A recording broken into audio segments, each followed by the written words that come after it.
বৃহস্পতিবার রাত থেকেই চলছে অবিরাম বৃষ্টি। উত্তর সিকিমের পরিস্থিতি ক্রমশই জটিল রূপ নিচ্ছে। পাহাড়ে বৃষ্টির জেরে জলপাইগুড়ি ডুয়ার্স সহ বিভিন্ন এলাকার নদী এবং পাহাড়ি ঝোড়াগুলোতে বেড়েছে জলের স্রোত। আর এতেই মানুষের পাশাপাশি বন্য প্রাণীদের মধ্যে সৃষ্টি হয়েছে আতঙ্ক। শুক্রবার ভোর হতেই জলপাইগুড়ি শহর থেকে সামান্য দূরে অবস্থিত বৈকুণ্ঠপুর বনাঞ্চল ঘেঁষা কালিয়াগঞ্জ গ্রামের নিরাপদ আশ্রয়ের খোঁজে ঢুকে পড়েছে বুনো হাতির দল। ঘটনার খবর পেয়ে জংলি হাতির দলটির ওপর নজরদারি শুরু করেছে বন বিভাগ।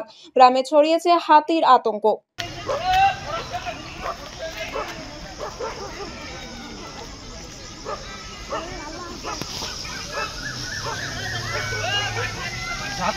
কি অবস্থা হবে?